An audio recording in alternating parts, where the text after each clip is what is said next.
Ladies and gentlemen, boys and girls, and everybody else, please welcome to the stage the one and only Be Amazed. Be Amazed? Somebody call an ambulance. Just kidding. I'm fine. But how devastated would you be if you went to see your favorite performer and they popped it right in front of you? Well, if you'd seen any of these sports stars, singers, or something a little extra, that's exactly what could have happened, as we take a look at performers who died in front of their audiences.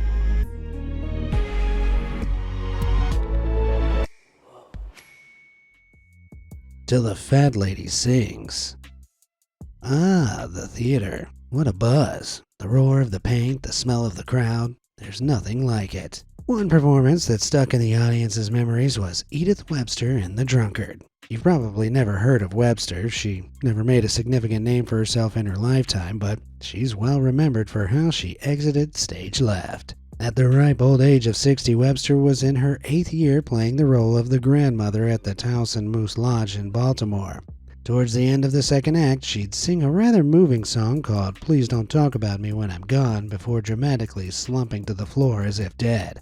However, on November 24th, 1986, when Edith sang her big number and slumped to the floor, the audience went wild, and she kinda just stayed there. Guys. When her co-stars began calling for help, the audience assumed it was part of the script. Then it dawned on them. Edith had suffered perhaps the most ironic heart attack ever known. Even more shockingly, this wasn't the first time it had happened. A few years prior, she'd suffered another heart attack during the show and hadn't sought any treatment until that evening. That's crazy. What a trooper. It's tragic this leading lady was laid to rest, but still, what a spectacular way to go. Papa Organic. They say a long, healthy life is a happy one. Maybe that's why the queue for my local Erewhon goes around the block. Still, if $18 smoothies aren't your jam, maybe taking a leaf out of J.I. Rodell's book is. This American author was the OG advocate of organic produce and sustainable farming. He preached a general weariness about government, science, and businesses' role in food production and was skeptical about the use of pesticides in our food. Now, Rodell had good advice, but he wasn't exempt from falling deep into the loony rabbit hole. He spouted nonsense like seltzer was bad for your eyes and that polio could be cured through a good diet. Neither of which are true, just to be clear. But perhaps his most ludicrous assertion came while taping an interview for the Dick Cavett Show on June 7, 1971. 72-year-old Rodell was in a boastful mood, stating his health was so great that unless he was hit by a sugar-crazed taxi driver, he'd live until he was 100. Pretty specific, but okay. However, immediately after his interview, Rodell was sitting behind the next guest when he let out a massive impromptu snoring sound and slumped over. Always one for a practical joke, the audience assumed Rodell was just messing around. When he stopped moving, though, people became concerned. Turns out he'd suffered a shock heart attack directly after boasting about his perfect health. Oof. Looks like Papa Organic became worm food a lot sooner than he anticipated. Slithering Slip Up. I'm not a big pop music guy. For me, it peaked after Will Smith's Wicked Wicked Wild West. However, there's a style of Indonesian pop music called dangdut that's caught wide attention for all the wrong reasons. Sadly, dangdut artists don't have the glitzy, glamorous lives of US charting artists, something local artist Irma Buell knew all too well.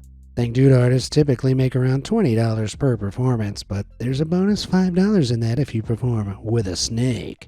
Oh, when I say snake, I don't mean a cute little corn snake you might keep as a pet. Nope, I'm talking pythons and king cobras. Yikes. A special snake handler would provide a non-venomous python with its mouth taped shut. However, on one occasion in 2016, there must have been some confusion. Buell went on stage with a king cobra that was still fanged, venomous, and wasn't taped up. During just her second song, she was bitten by the venomous snake. Despite this, Buell powered through her set, but 45 minutes after being bitten, she became violently sick.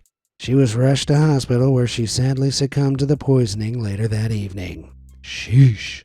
Why the snake didn't undergo the same procedure as others isn't clear, but for 29-year-old Buell and the 3 young children she left behind, this was a fatal mistake. Man, that's heartbreaking. It's the merch drop you've all been waiting for. Natural selection in action. The poster. Every corner of this 34 by 22 inch poster is filled with illustrations from more than 70 of my classic Darwin Award stories, such as Man Thinks He's Jesus, Walks on Water, Is Eaten by Crocodile, and Man Attempts to Fly with Balloons, Goes Too Far, Drowns, and who could forget Man Gets Drunk, Climbs in Bear Enclosure, Is Eaten. Gotta love the classics. Click the link in the description or scan the QR code on screen to purchase this wonderland of stupidity, which should serve as a reminder to never be stupid enough to remove yourself from the gene pool. Splashing Sam. Listen, I fancy myself as a bit of an action hero. I can sniff out danger from a mile away and I always tackle it head on. But my brave antics have nothing compared to Sam Patch. This famous 19th century American daredevil got his start as a child in a cotton mill. When he wasn't forced to do dangerous work, he'd entertain the other boys he worked with by jumping off the mill dam into the water below. By his early 20s, he was jumping into bodies of water from even higher spots and had started to gather a small crowd.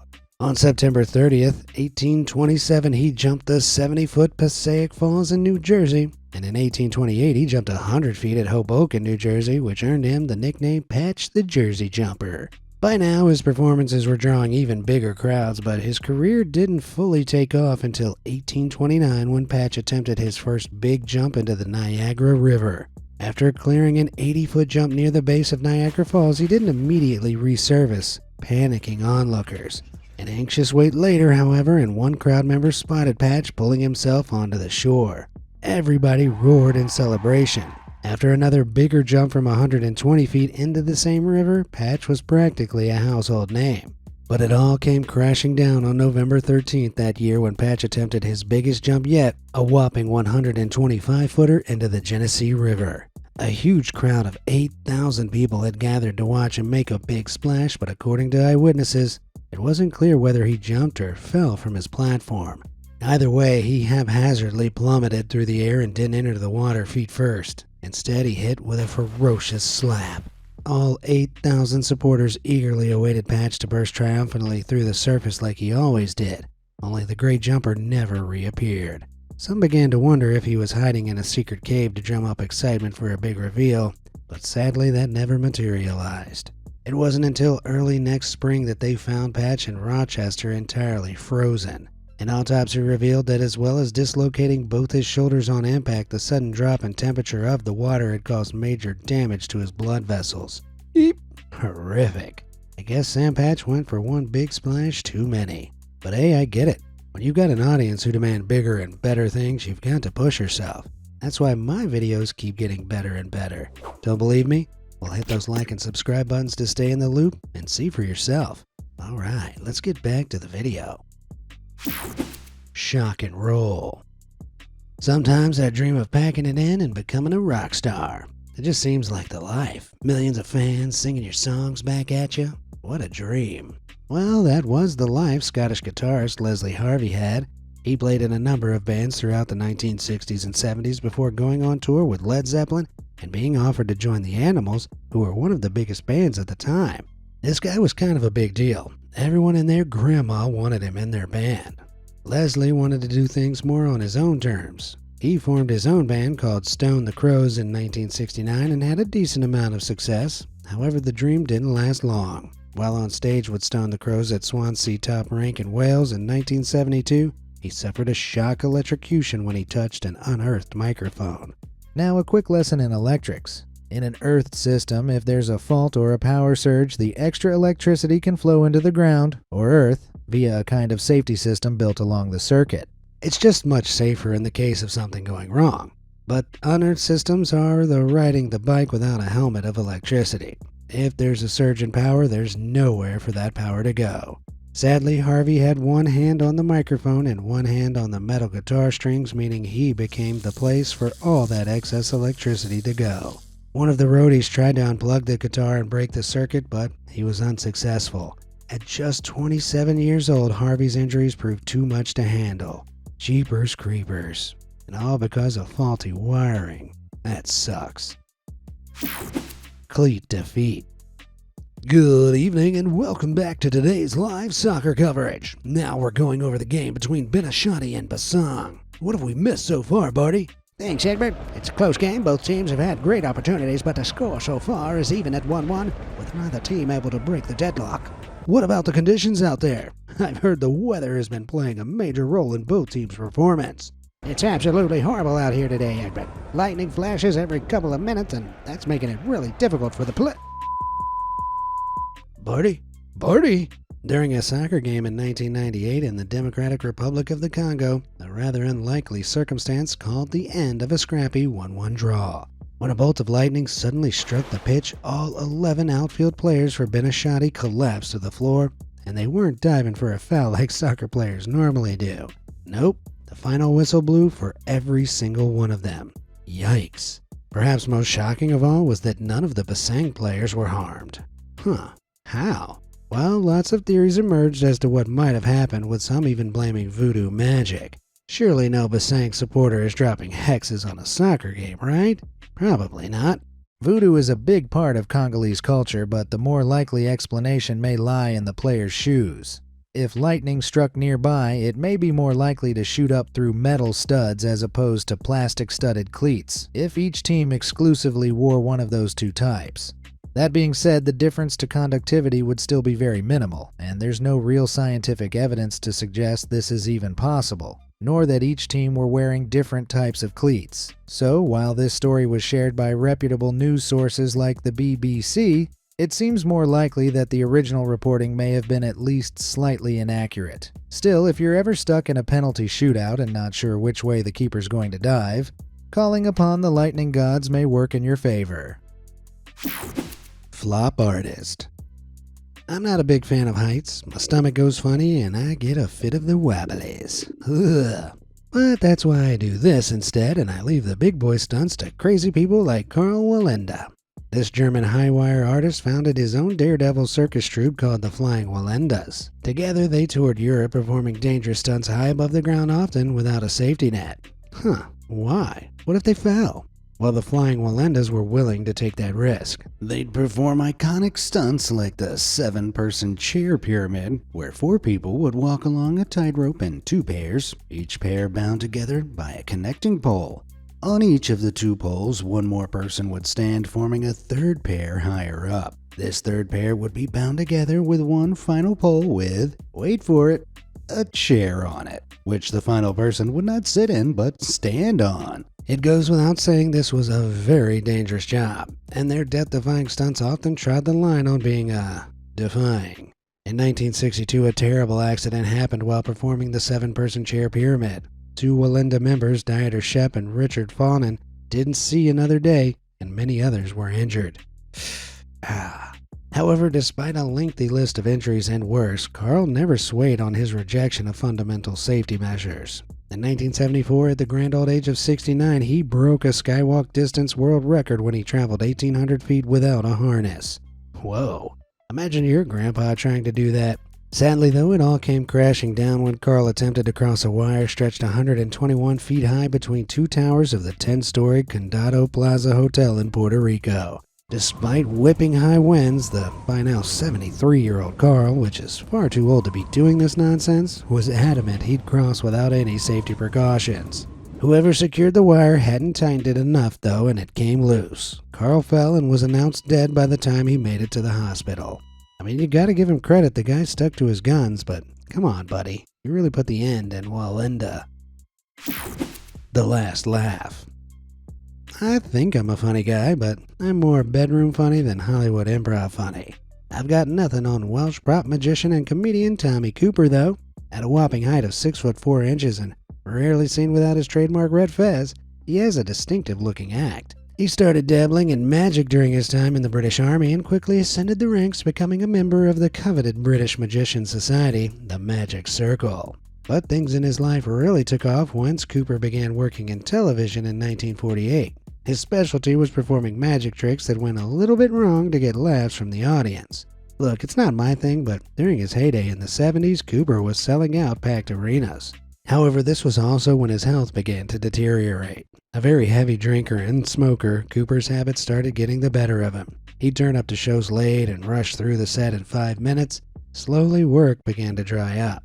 However, in 1984, Cooper landed a huge gig at the HM Theater in Westminster, which was being broadcast live to a staggering 12 million people. Halfway through his set, an assistant handed him a gown for a gag, and Cooper collapsed shortly afterwards. Believing it was just one of Cooper's silly antics, the audience erupted in raucous laughter. However, when Cooper didn't get up, it slowly dawned on them that something wasn't right. The live broadcast quickly cut to an unscripted commercial break, and the crowd began to mutter concernedly. Cooper had suffered a fatal heart attack on stage, and no one believed him. The last thing he'd have heard was his audience, who'd followed him for 40 loyal years, roaring with laughter one final time. Man, obviously it's shocking, but there's something oddly romantic about a comedian spending their final moments listening to their doting fans in stitches. It's the definition of died doing what he loved, right? Just a joke. Cooper's not the only comedian to go out on his last gag. English comedian Ian Cognito, real name Paul Barberi, had an even stranger send-off.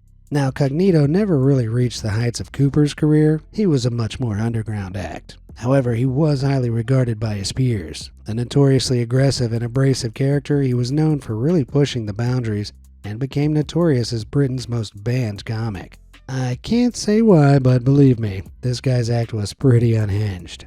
However, it all came to an end in 2019 when Cognito was performing at the Lone Wolf Comedy Club in Bicester, England. Just minutes after making a joke about having a stroke and dying on stage right there, Cognito, died right there.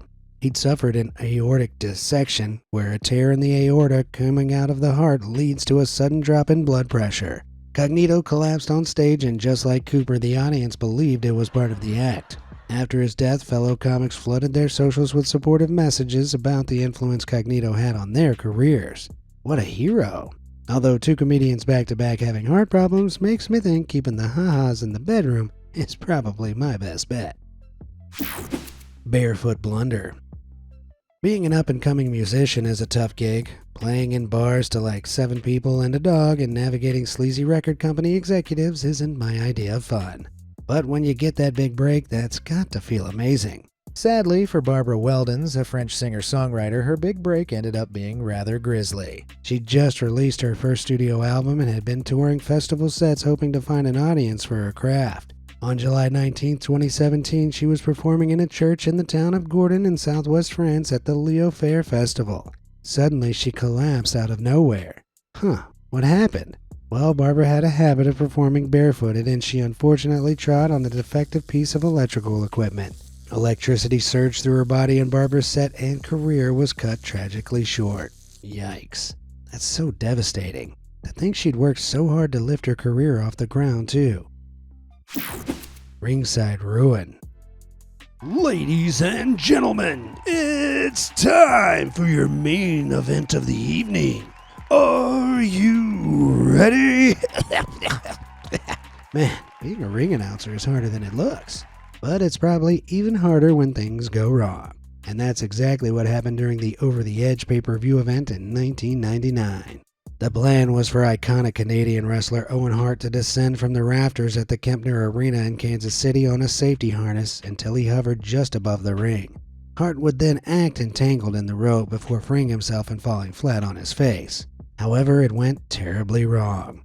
In order for the stunt to work, the harness had to have a quick release so Hart could flop down after getting stuck. But it's thought that Hart, who was wearing a very cumbersome cape, might have wriggled about in his harness to get comfortable. Whatever happened, the quick release triggered 78 feet above the ring, and Hart fell until a nasty collision at the top rope stopped him in his tracks. Legendary wrestling commentator Jim Ross immediately told those watching that this wasn't scripted and that Hart was in serious danger. Hart sadly passed from his injuries. Luckily, TV viewers never saw the fall. The broadcast was showing a pre-taped video, which was also being displayed on huge monitors at the arena for the attending fans. Still, the announcement shook wrestling fans across the world. See, no matter how much people tell you it's fake or choreographed or staged, these guys put their bodies on the line time and time again just for your entertainment. Birthday Bash. Me and my boys love dusting off our twangers, meeting up, and laying down sweet grooves. My dreams of playing Coachella, though, are long gone, but if the Rolling Stones can still get wheeled out, I can headline my pal's garage. One person whose musical career reached greater heights than mine was Colonel Bruce Hampton. He was a huge figure in Atlanta's jam band scene and collaborated with hundreds of artists over the years. The Colonel was set to play a star-packed concert on May 1st, 2017 in celebration of his 70th birthday. However, this turned out to be his last hurrah. During the encore at the end of the show, then 13-year-old guitar prodigy Brandon Nidwar was taking an impressive solo. Colonel suddenly lay down at the boy's feet, which many saw as a comedic gesture of respect to the kid tearing it up. Only the solo finished and the Colonel sorta just stayed there. Unbeknownst to everyone else, he'd suffered a massive heart attack and inadvertently ruined his own birthday party. Yikes. I guess on the bright side, he was surrounded by all his friends. Still, that's one way to drop a turd in your own punch bowl. A la McCart. Back in my day, I was a bit of a wild child. I'd stay out past my bedtime and eat sugar when Mama Amazed wasn't looking. As I grew older, I realized that the crazy lifestyle wasn't for me. But for Thomas McCart, life on the wild side didn't exactly go as planned. He'd spent years in the traveling circus working with lions. Now, that might sound like a fun job, but tough days shoveling lion poop will take a toll on any man. As would, the constant fear of becoming the poop. On November 20th, 1862, McCart had his first brush with misfortune. He was part of a touring circus in Liverpool, England, and as he passed the cage, one of the lionesses seized him by the arm. He suffered such terrible injuries that he had to have his arm amputated. Jeez, what a bummer. I guess that was the end of his lion taming career, right? Wrong.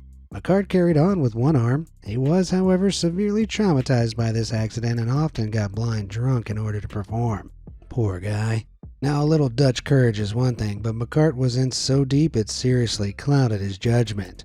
He had this terrible habit of turning his back on the big cat, so if he lost control, he'd be dinner in no time. And, well, that's kind of what happened. On January 3rd, 1872, McCart was due to perform in front of 500 people in Bolton. After doing a bit of crowd work, he entered the cage and, well, you can guess what happened next.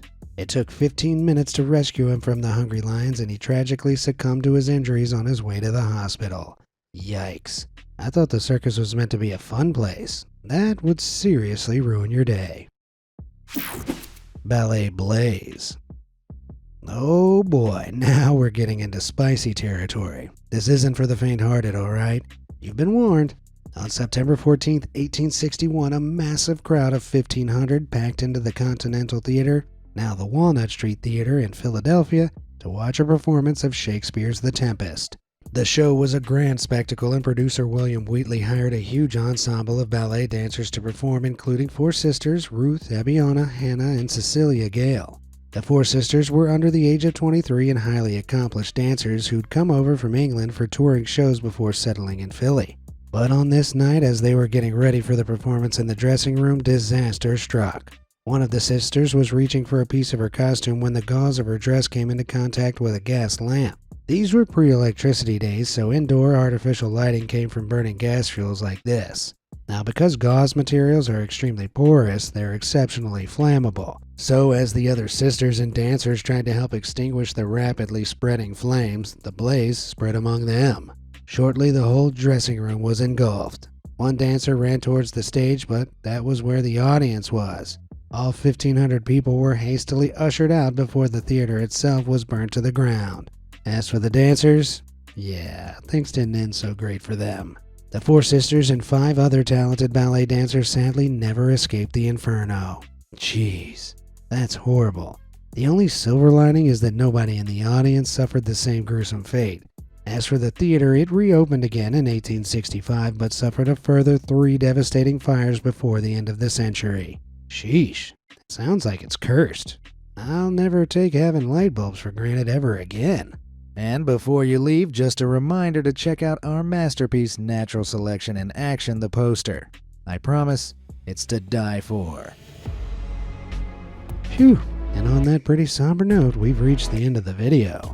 Which one of those horrific mishaps staggered you the most? Let me know in the comments. Until next time, thanks for watching.